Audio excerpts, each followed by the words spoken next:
Cumprimento a todos com a paz do Senhor Jesus Cristo. Amém, irmãos? Por gentileza, vamos abrir as nossas Bíblias no Evangelho de Jesus Cristo segundo escreveu João. Evangelho de Jesus Cristo segundo escreveu João, capítulo 18. Vamos estar fazendo a leitura de dois versículos. O versículo 10 e 11.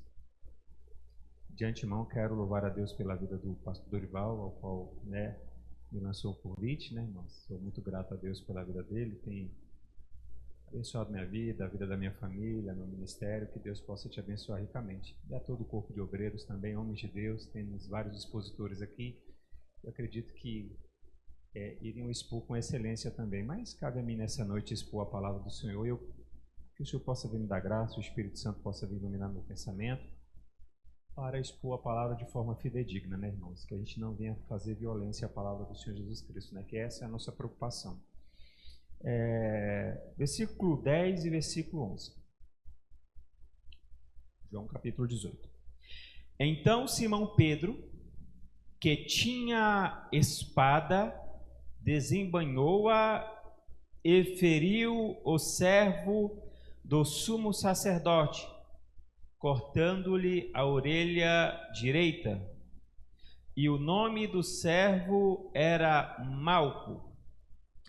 Mas Jesus disse a Pedro: mete a tua espada na bainha.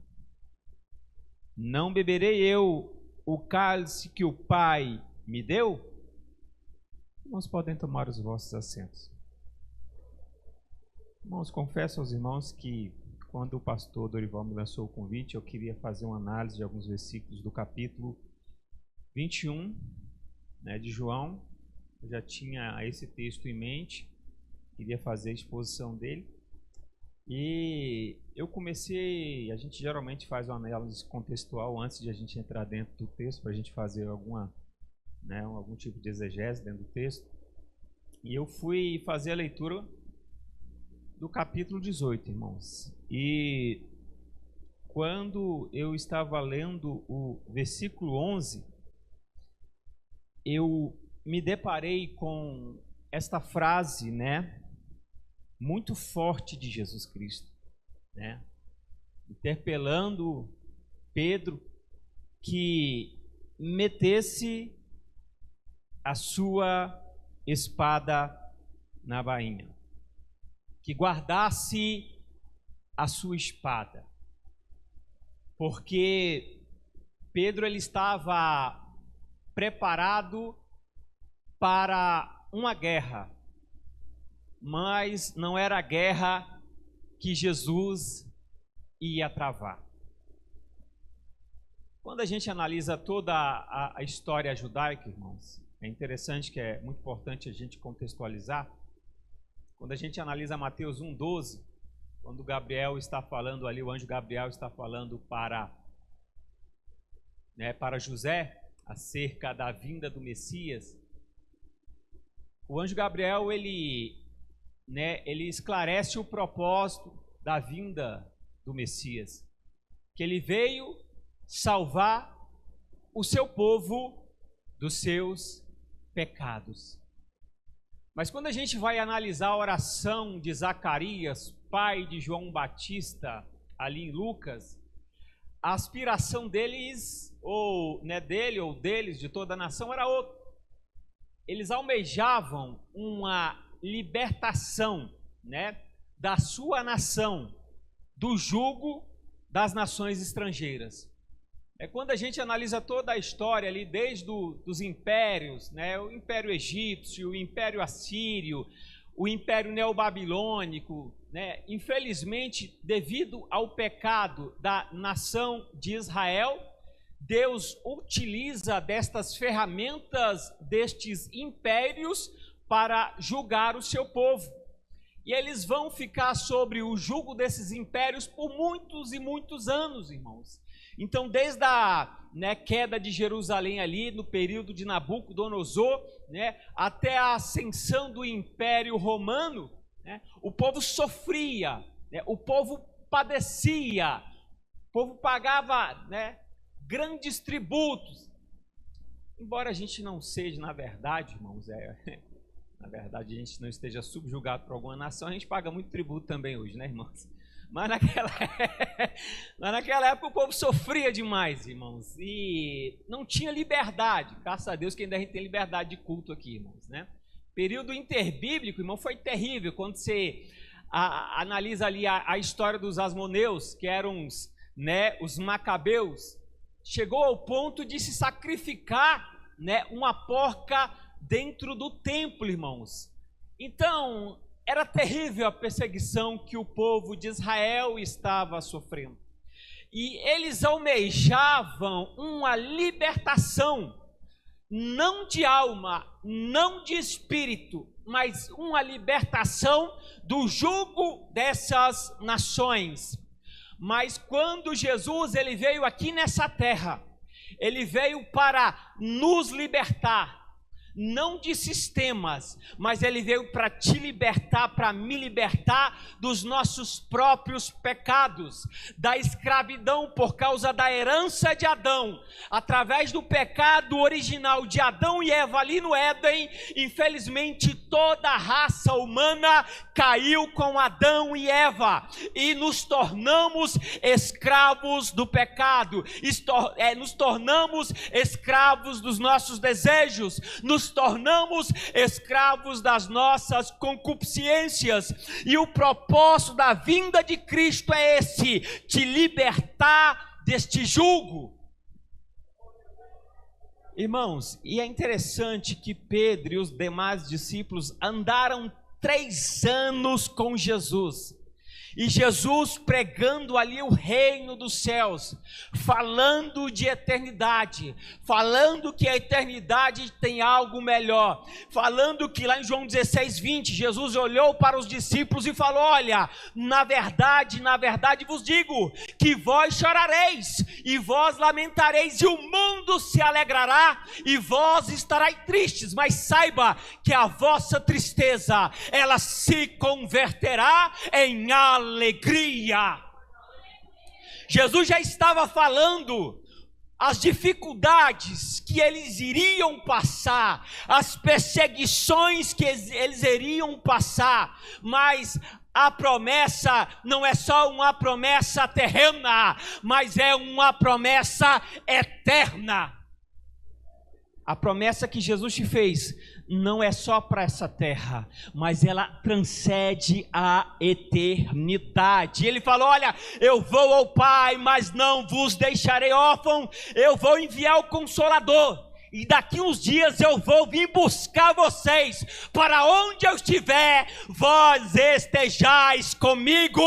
E esta palavra é proclamada há 2000 anos. Nós pregamos: Jesus está voltando. Mas é difícil compreender essa palavra. Não é fácil, irmão. Porque para você entender essa palavra, Jesus...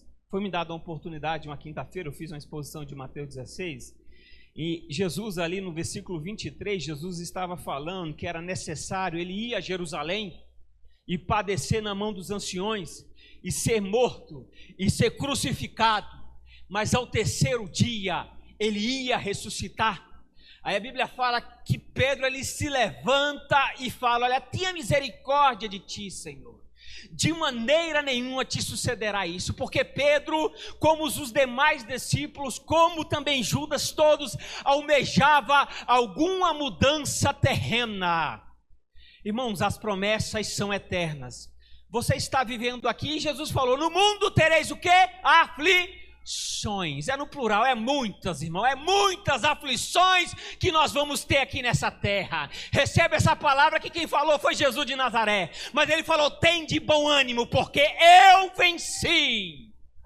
Ele venceu na cruz do Calvário há 2000 anos atrás, para gerar paz na sua alma, para gerar eternidade na sua alma. Foi ele quem venceu por você. Não é você quem vence é ele.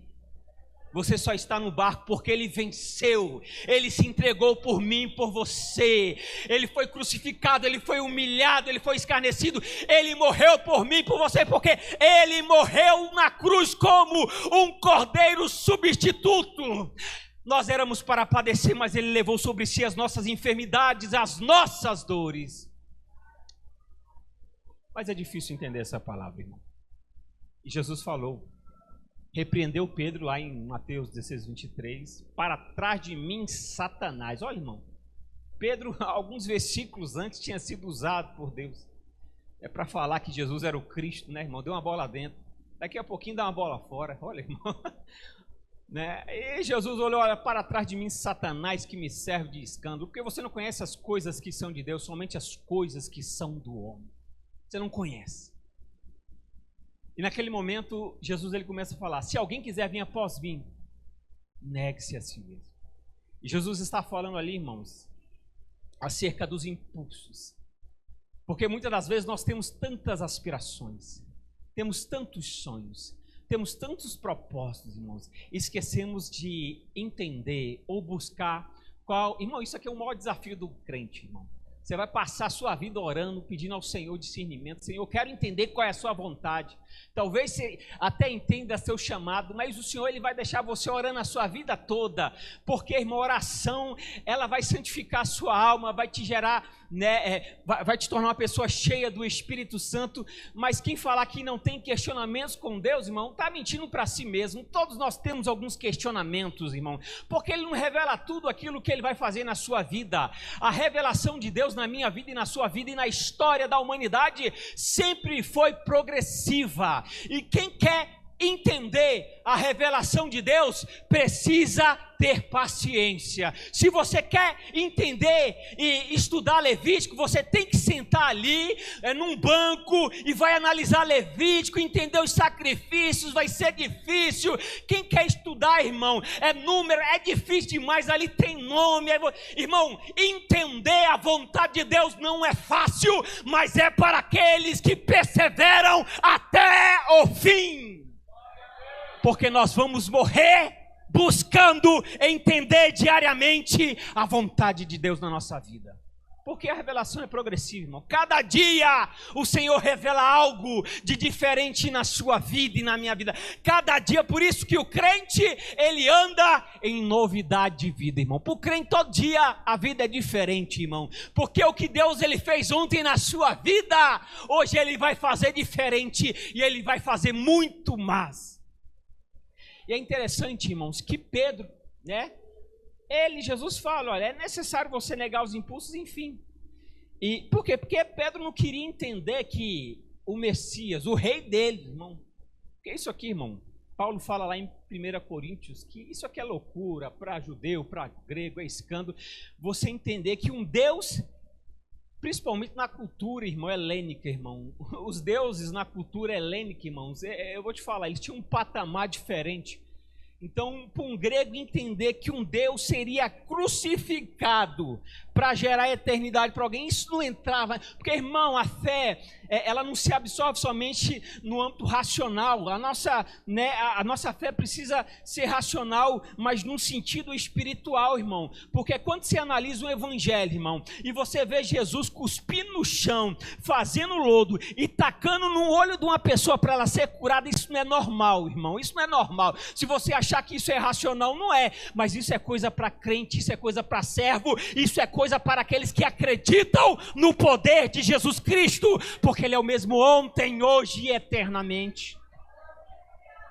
Tem coisas que não é para entender, é só para crer e falar, o nosso Deus, Ele é um Deus, como falam as crianças, um Deus grandão, irmão. Ele é um Deus grandão. E as aspirações, irmãos, eram essas. E quando a gente começa a analisar ali, irmãos, desde o momento que Jesus ele vai ali, né, na última Páscoa, né, e a primeira ceia ali é instituída, e ele começa a falar depois da Páscoa ali, depois da ceia, ele fala que, né, o pastor seria abatido, eu parafraseando aqui, e as ovelhas iriam se dispersar. E Pedro novamente fala de forma nenhuma. Eu vou com o Senhor até a morte. Porque o vigor humano, irmãos, ele te engana, viu? Você hoje está aqui na presença do Senhor, irmão. Quanto mais você caminha na presença do Senhor, irmão, mais você entende que você é dependente dele. A vida do crente, irmão, é subir monte e descer monte. Isso é de uma forma figurativa. Tem dia, irmão, que você está lá no monte, orando, buscando a Deus, mas tem dia que você não consegue nem falar que Jesus é bom, irmão. Pelas dificuldades da caminhada. Eu tenho uns 2 dias de caminhada, mas se você perguntar para os pastores que tem aqui, que tem anos e anos de caminhada, eles vão falar isso, irmão. E a gente vê a graça de Cristo nas nossas vidas cada dia. Mas a pessoa como Pedro era, impulsivo ali, né, cheio de si, né, é um homem extremamente ali, que ele achava que entendia o propósito de Jesus e não entendia. Porque, como eu falei, repito, irmão, é muito complexo servir ao Senhor Jesus Cristo. Porque a gente começa a entender ele gradativo. Você tem que ter paciência, irmão. Porque Deus ele não trabalha com ansiedade. E é interessante, irmãos, que Pedro não queria aceitar que Jesus iria morrer. Eles almejavam um Messias belicoso, um rei que iria se montar ali. Eles estavam prefigurando a segunda vinda do Messias, não a primeira, que ele veio a primeira como um servo sofredor. Jesus ele veio sofrer, ele veio padecer, ele não veio para ser servido, mas para servir, como ele falou, e dar a sua vida em resgate a muitos. Mas eles não queriam aceitar essa verdade. Irmão, para você entender a verdade de Cristo na sua vida, você precisa estar disposto a aceitar ela. Porque a verdade de Cristo, na maioria das vezes, nunca é como aquilo que você imagina ser. Eles imaginavam que Jesus, né, estereotipavam Jesus de uma forma. E o estereotipo que eles estavam fazendo de Jesus não era o propósito primário de Jesus na sua primeira vinda, e eles erraram nisso, não somente ele, todos os escribas, saduceus, letrados, porque eles imaginavam algo, eles desenhavam algo e não foi aquilo que eles esperavam. Alguns, né, irmãos, comentadores falam que a maior tristeza de Judas foi essa, irmão, porque isso aqui, irmão, é inferência, eles entendem dessa forma, né? Que Judas imaginava que, né, se Jesus fosse preso ali, ele ia arrebatar multidões, ele ia fazer uma sedição. Infelizmente, irmão, eu vejo o crente hoje querendo entrar em sedições, irmãos. O cristianismo, ele sobrevive a qualquer sistema governamental. Se é monarquia, ele sobrevive. Se é feudalismo, ele sobrevive. Se é democracia, ele sobrevive. Se é socialismo, ele sobrevive. Sabe por quê? Porque o Evangelho de Cristo está acima do sistema, irmão. O Evangelho de Cristo está acima de tudo que você está vendo aqui.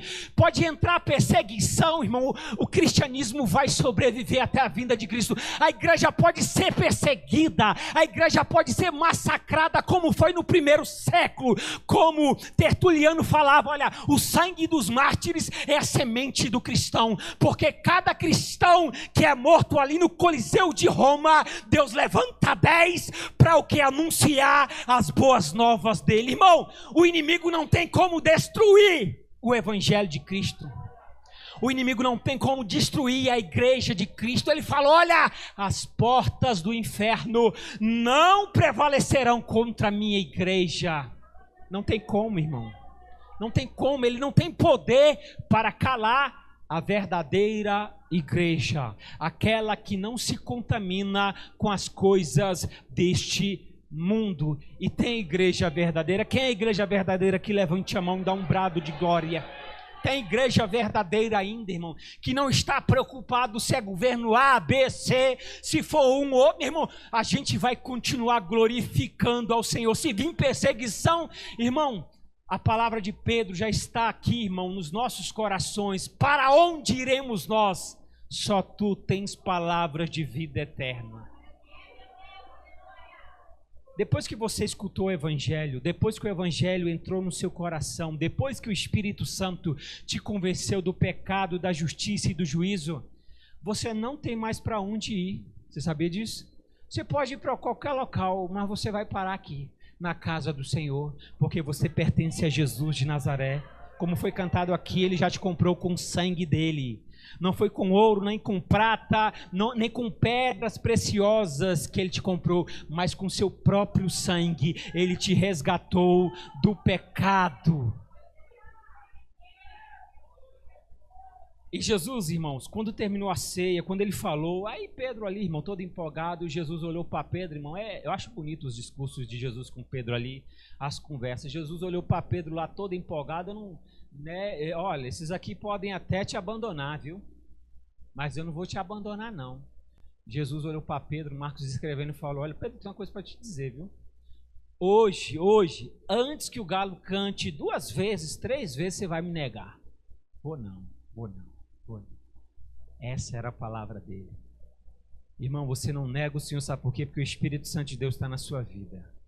Porque você agora é um portador e uma portadora do Espírito Santo de Deus. Nós estamos estudando esse trimestre sobre o movimento pentecostal e o pentecostal, ele ama a pessoa do Espírito Santo de Deus. Ele é dependente da pessoa do Espírito Santo de Deus. Ele sabe que sem o Espírito Santo de Deus, na nossa caminhada terrena, nós não somos nada. Nós estamos perdidos. Cada louvor que é entoado aqui, nós pedimos graça ao Senhor Jesus Cristo, mas nós cremos que o Espírito Santo de Deus está agindo de forma tremenda no coração das pessoas. Cada palavra que é exposta, nós cremos que o Espírito Santo de Deus está pegando essa palavra, está levando no coração do pecador, convencendo ele do pecado, da justiça e do juízo. Nós somos dependentes do Espírito Santo de Deus. O homem que não é humilde e não se humilha debaixo da potente mão do Senhor e não entende, irmão, que é dependente, ele não entende o que é o Evangelho, irmão.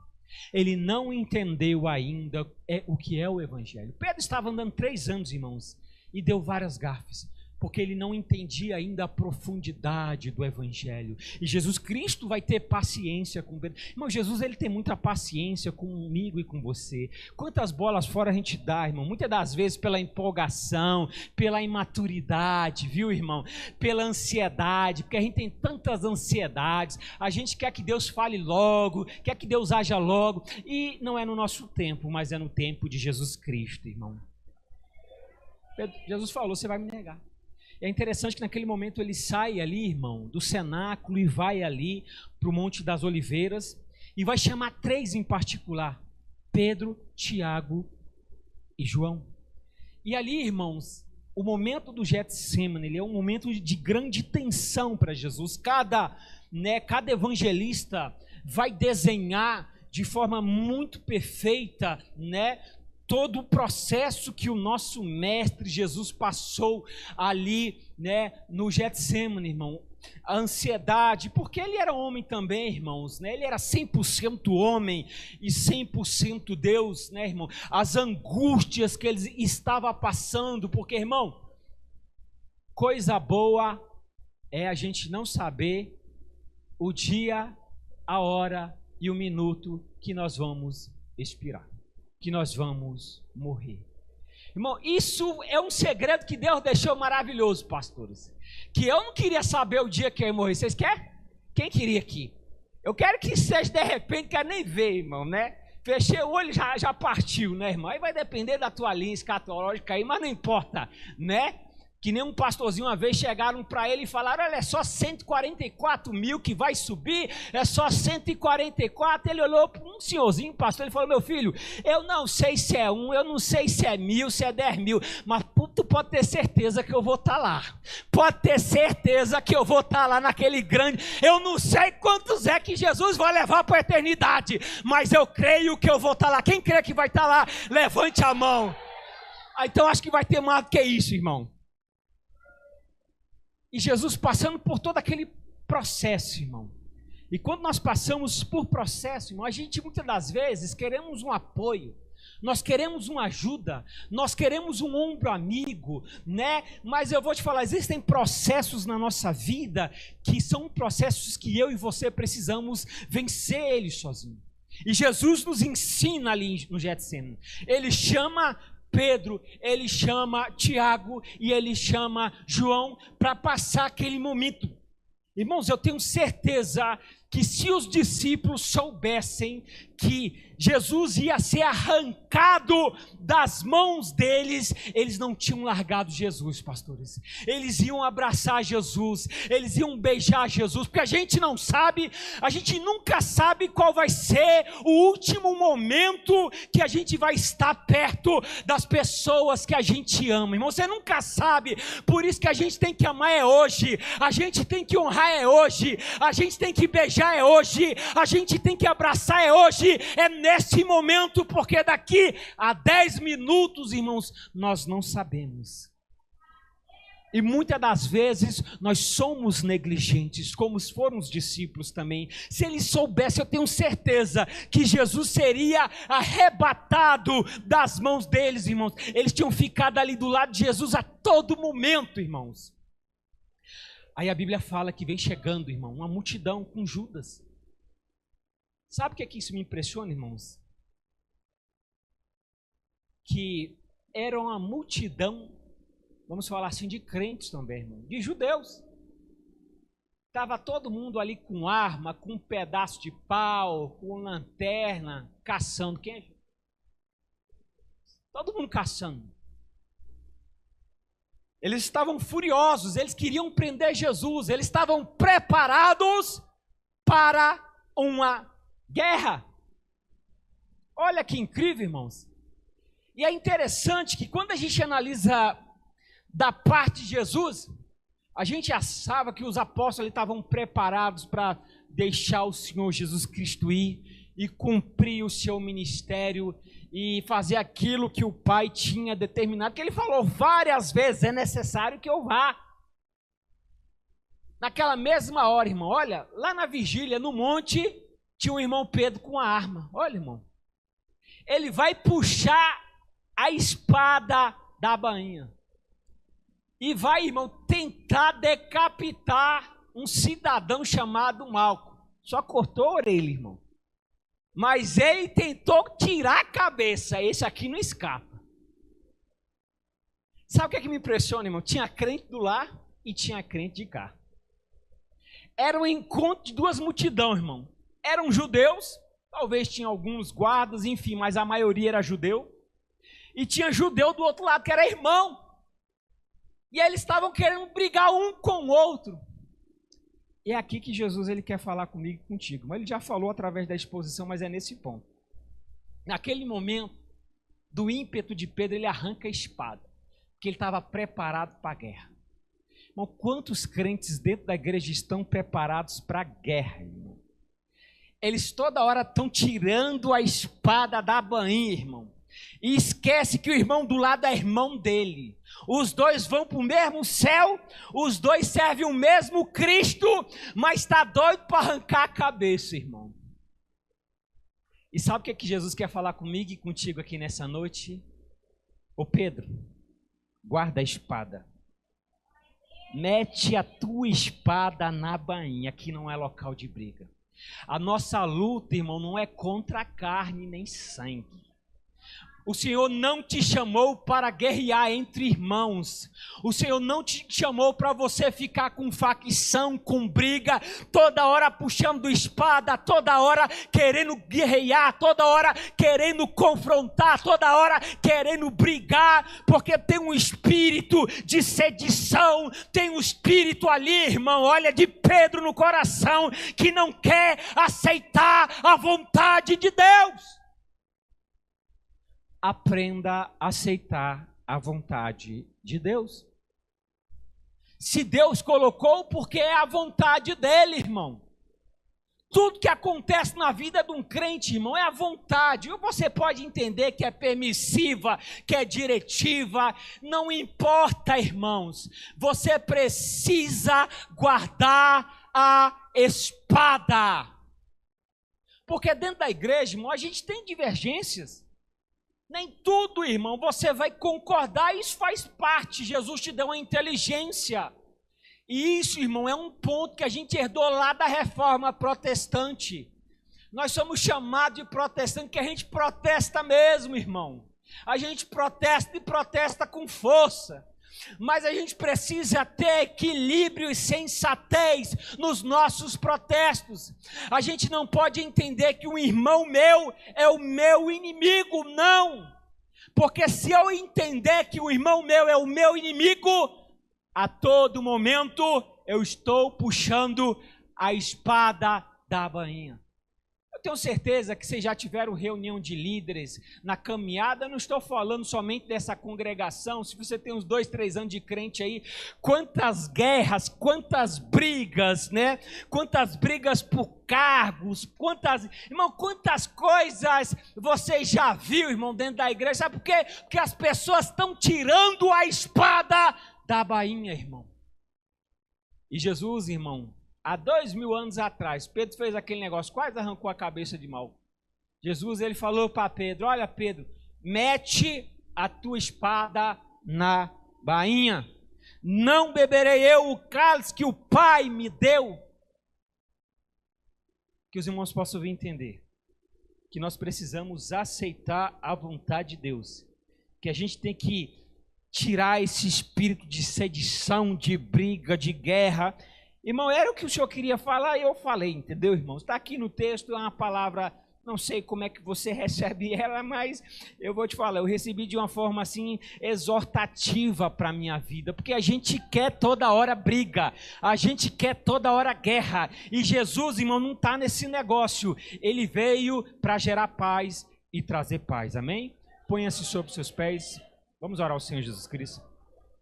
Senhor Jesus, eu sou grato a Ti pela Tua palavra, Senhor. Pela Tua palavra exposta, Senhor, que o Senhor possa vir, Senhor, a cada dia nos ensinar a amar a Tua palavra, que possamos vir aprender a aplicar a Tua palavra, Senhor, tira todo o espírito de sedição dos nossos corações, Senhor, que nós possamos vir, Senhor, meter a nossa espada na bainha, Senhor, Jesus Cristo, porque o Senhor é um pacificador, que nós possamos vir ser pacificadores, Senhor Jesus Cristo, nos ensina a sermos pacificadores. Amém, irmãos? E eu agradeço a oportunidade.